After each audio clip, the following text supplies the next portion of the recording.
नमस्कार। दिव्य योगासन की तरफ से आपका हार्दिक स्वागत है। आज हम कामेश्वरी योगिनी की चर्चा करेंगे और जानने की कोशिश करेंगे कि हर मनुष्य अपने आप को अच्छा दिखना चाहता है। वो हमेशा चाहता है कि उसी की बात सुनी जाए, उसी का कहना माना जाए, उसी को लोग ध्यान से देखें। हर मनुष्य के मन में इस तरह के विचार उत्पन्न होते रहते हैं। यानी हम कितना अच्छे से अच्छे दिखें, समाज में हमारा नाम हो, समाज में हमें प्रसिद्धि मिले, समाज में हमें मान सम्मान प्राप्त हो, हर मनुष्य की चाहत होती है। इसके लिए आपके शरीर में एक आकर्षण शक्ति निर्माण होनी चाहिए। इसके लिए मनुष्य अपने जीवन में एक विशिष्ट प्रकार की साधना करते हैं।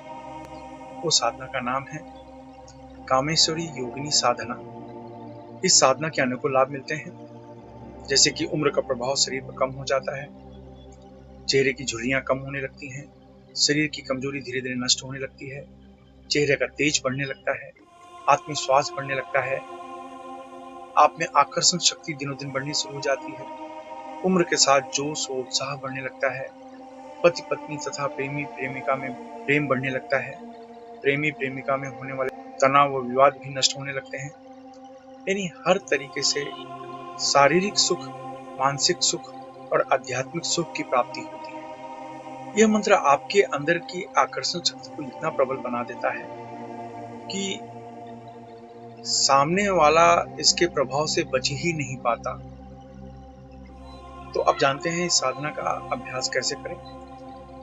ढीले ढाले वस्त्र पहन कर किसी भी लाल आसन पर बैठ जाएं। कुछ लोग जमीन पर नहीं बैठ सकते तो किसी कुर्सी पर या सोफा पर लाल कपड़ा बिछाकर बैठ जाएं। अब 10 बार सामान्य प्राणायाम करें, यानी गहरी सांस लें और छोड़ें। यानी गहरी सांस लें, जितनी देर तक हो सके रोक कर रखें, फिर धीरे से छोड़ें। इस तरह से 10 बार सामान्य प्राणायाम करें। अब अपने सामने भोजपत्र पर किसी कागज पर 5 बार इस मंत्र को लाल पेन से लिख लें और अपने सामने रख दें। अब अपने आज्ञा चक्र में, यानी दोनों आंखों के बीच में ध्यान देते हुए ओम ह्रीं कामेश्वरी योगिनी आदिशक्ति रूपणी मम देह चैतन्य चैतन्य स्वाहा। मैं इस मंत्र को फिर से रिपीट करता हूँ।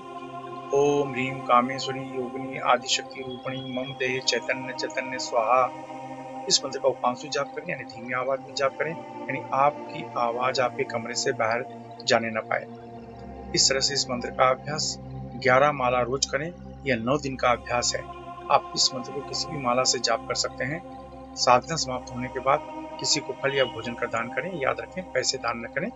किसी कुंवारी कन्या को भोजन और कपड़े दान करने से लाभ कई गुना ज्यादा मिलता है। साधना समाप्ति के बाद उस कागज को मोड़कर किसी प्लास्टिक में लपेट लें और लाल कपड़े से ताबीज के रूप में सी लें। अब इस कवच को आप पहने या अपने पर्स में रखें। कुछ ही दिनों में आप इसके प्रभाव को देखकर आश्चर्यचकित रह जाएंगे। याद रखें, यह 9 दिन का प्रयोग है। इस प्रयोग को किसी भी मंगलवार या शुक्रवार से शुरू कर सकते हैं। अब कुछ जरूरी नियम। अपनी पूरी श्रद्धा बनाए रखें। इस मंत्र को गृहस्थ सन्यासी कोई भी जप कर सकता है। इस अभ्यास में दीक्षा की जरूरत नहीं होती। इस मंत्र से शरीर में अत्यधिक गर्मी पैदा होती है, इसलिए ढीले ढाले वस्त्र पहनकर अभ्यास करें। महिलाओं को सम्मान दें। पति पत्नी अगर इस मंत्र का अभ्यास करें तो 10 गुना ज्यादा लाभ मिलेगा। इस अभ्यास से पसीना ज्यादा आना, बार बार बाथरूम जाना, सर्दी जुकाम, इस तरह की समस्याएं हो सकती हैं, लेकिन डरे नहीं। अगर आप नौकरी कर रहे हैं, बेरोजगार हैं, विद्यार्थी हैं या गृहिणी हैं तो इस मंत्र को पूर्व दिशा की तरफ मुंह करके जपना चाहिए। अगर आप व्यापार कर रहे हैं, कला के क्षेत्र में हैं तो इस मंत्र को पश्चिम दिशा की तरफ मुंह करके जपना चाहिए। अगर आप लॉटरी सट्टा या शेयर मार्केट से जुड़े हैं या बैंकिंग क्षेत्र, मेडिकल क्षेत्र, होटल के व्यवसाय के क्षेत्र में हैं तो इस मंत्र को उत्तर दिशा की तरफ मुंह करके जपें। अगर आप जमीन खरीदने बेचने का कार्य करते हैं, खेती का कार्य, लोहा कोयला चमड़ा तथा तेल के क्षेत्र में, या कोई ऐसा कार्य करते हैं जिसमें आपको ब्रोकरेज यानी दलाली लेनी पड़ती हो या देनी पड़ती हो तो इस मंत्र को दक्षिण दिशा की तरफ मुंह करके जपना चाहिए। इस मंत्र का जाप 18 वर्ष के ऊपर कोई भी स्त्री पुरुष कर सकता है।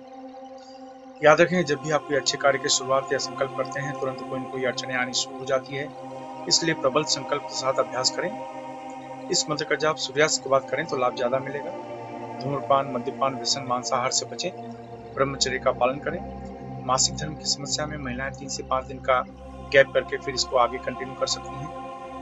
अभ्यास समाप्त होने के बाद असून या वज्रली मुद्रा अवश्य अपनाएं। ये मुद्रा आपको ब्रह्मचर्य का पालन करने में मदद करती है। असून या वज्रली मुद्रा क्या है, इसका अभ्यास जानने के लिए नीचे डिस्क्रिप्शन में लिंक दिया है, वहां से आप जानकारी प्राप्त कर सकते हैं। इसके अलावा मुंबई के निकट वज्रेश्वरी में 2 दिन का कामाख्या साधना यानी कामरूप साधना शिविर का आयोजन किया जा रहा है। जहाँ पर 1.25 लाख से 5.5 लाख मंत्र का अनुष्ठान किया जाएगा। इस साधना से शरीर की सभी प्रकार की नकारात्मक ऊर्जा तेजी से नष्ट हो जाती है। अगर आप अपने जीवन में जलन, शत्रु बाधा, तंत्र बाधा से परेशान हैं, तो अवश्य ही इस शिविर में भाग लेना चाहिए। अगर आप भाग लेना चाहते हैं तो नीचे डिस्क्रिप्शन में लिंक दिया है, वहां से भाग लेने के लिए रजिस्ट्रेशन करवा सकते हैं। आप अपने जीवन में हमेशा तरक्की करें। इसी शुभकामना के साथ धन्यवाद।